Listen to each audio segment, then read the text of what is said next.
Stop. Beraya susah. Oh, kamu yang merinding. Boleh nggak sih ngomongnya kayak gitu?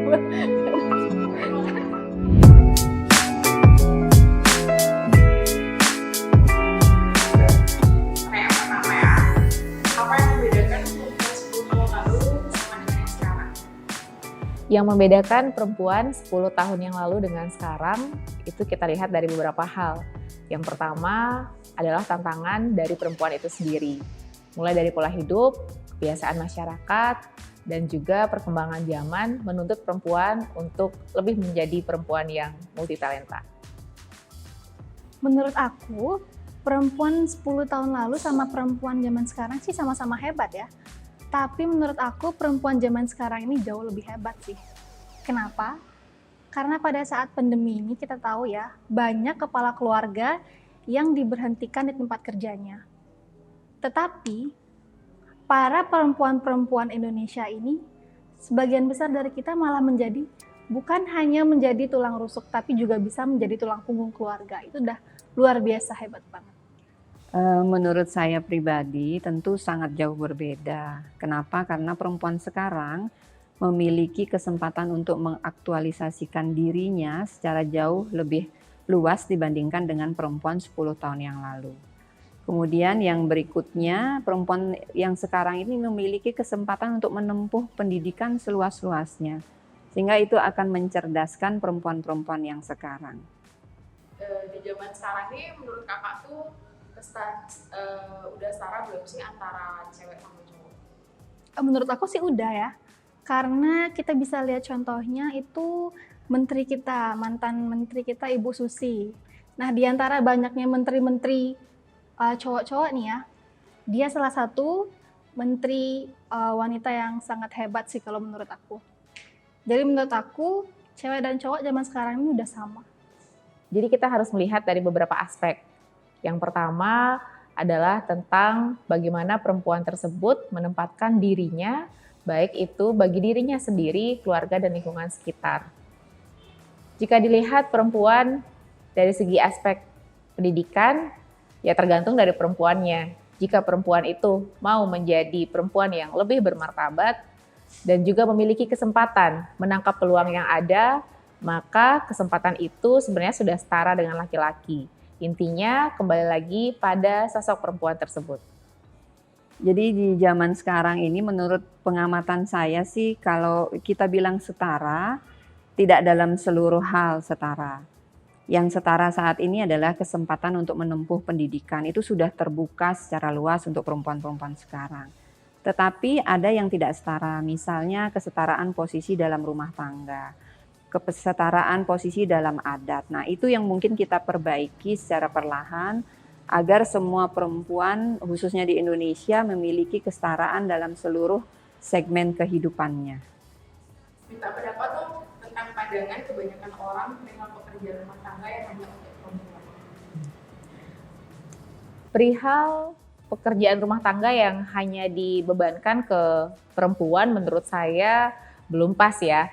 Karena laki-laki dan perempuan itu seharusnya memiliki porsi yang seimbang. Seimbang bukan dalam artian 50-50, tapi memang perempuan dengan kodratnya itu juga harus melihat bagaimana dia memiliki tanggung jawab di rumah dan juga sebagai orang-orang sekitarnya, si pihak laki-laki ataupun keluarga itu juga harus memberikan kesempatan bagi si perempuan untuk berkembang menjadi lebih baik.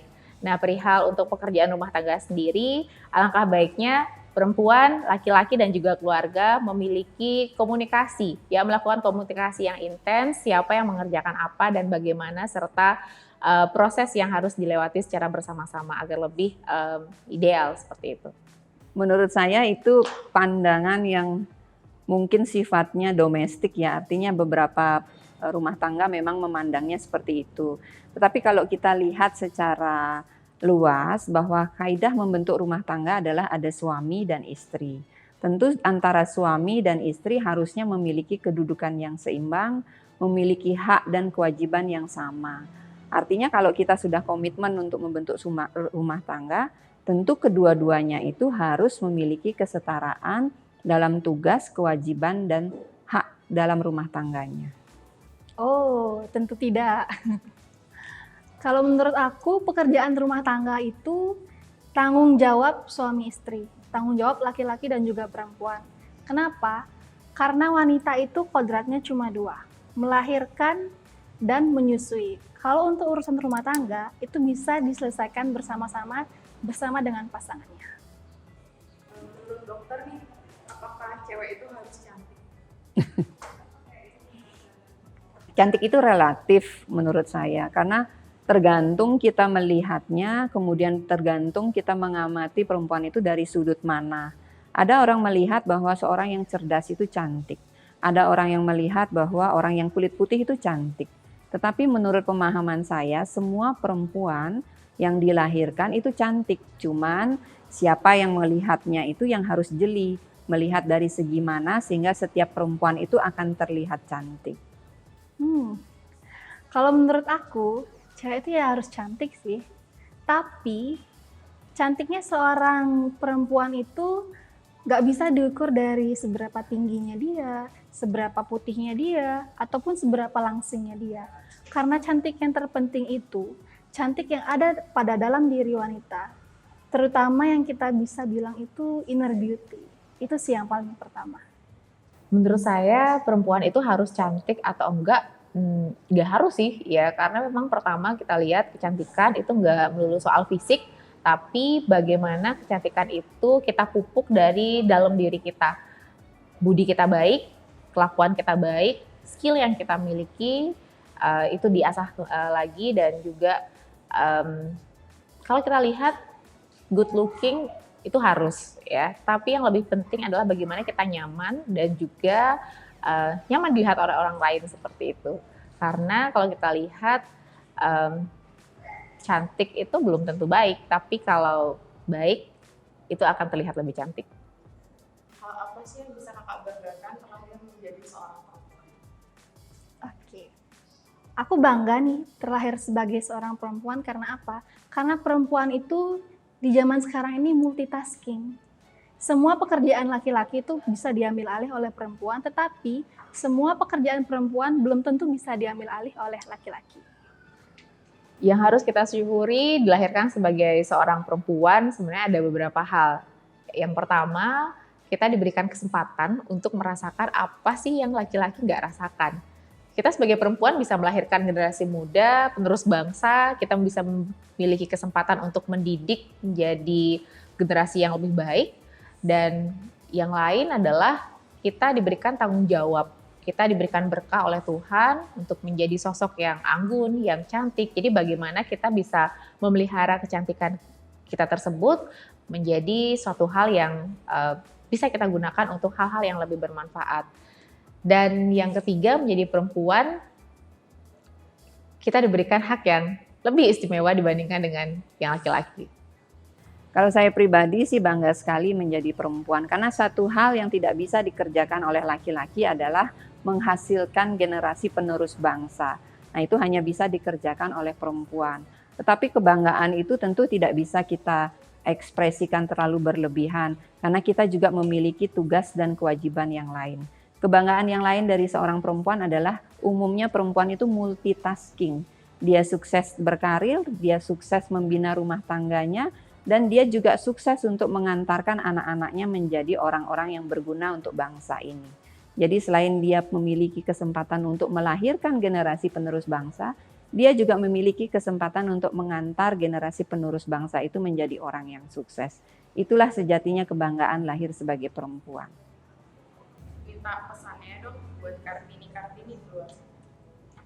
Oke, buat Kartini-Kartini di luar sana yang masih berjuang, tetap semangat. Karena pada zaman sekarang udah nggak ada lagi yang bedain antara wanita dan laki-laki. Semua sekarang sama, jadi menurut aku para Kartini-Kartini zaman sekarang yang masih berjuang itu peluangnya sama besarnya dengan laki-laki. Jadi harus semangat.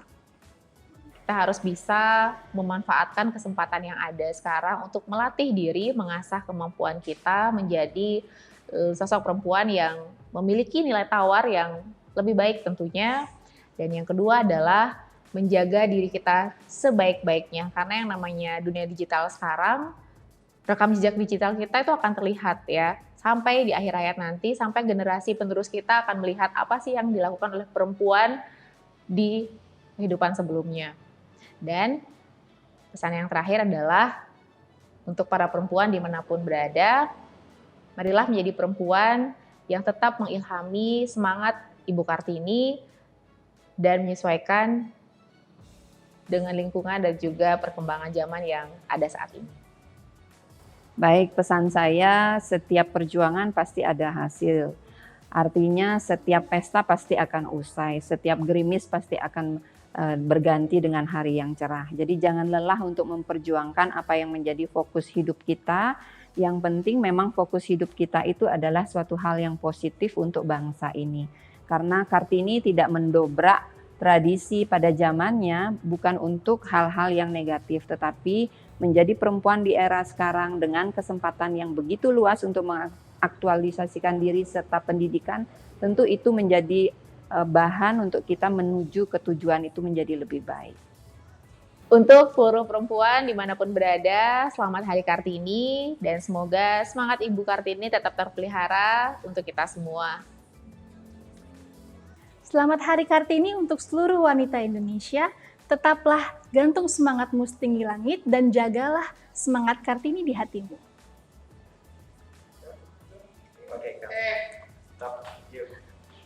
Bagi perempuan-perempuan Indonesia, saya menyampaikan selamat merayakan Hari Kartini, tetapi janganlah merayakannya dengan euforia berlebihan, tetapi mari kita koreksi diri masing-masing, bermanfaatlah untuk bangsa ini menurut kepandaian atau menurut ranah masing-masing, sehingga Indonesia menjadi bangga kepada perempuan-perempuannya. Angin kemana akan mengarah, membangun jiwa yang haus cerita, keinginan mengetahui dunia, mengabaikan rasa cinta dalam jiwa.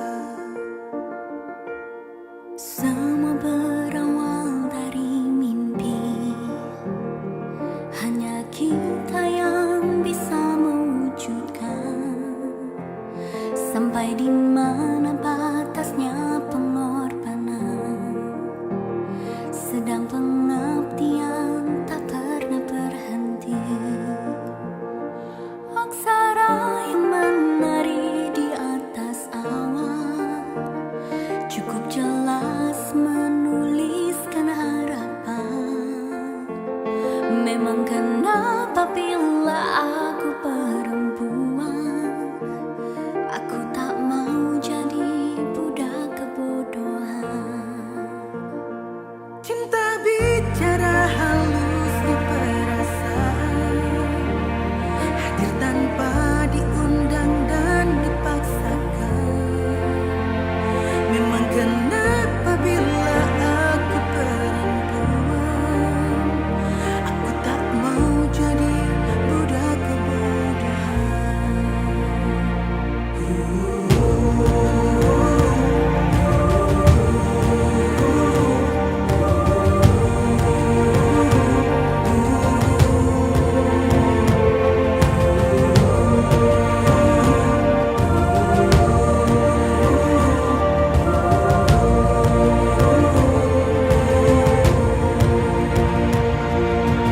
Hidung ilalang pun berlagu, memberi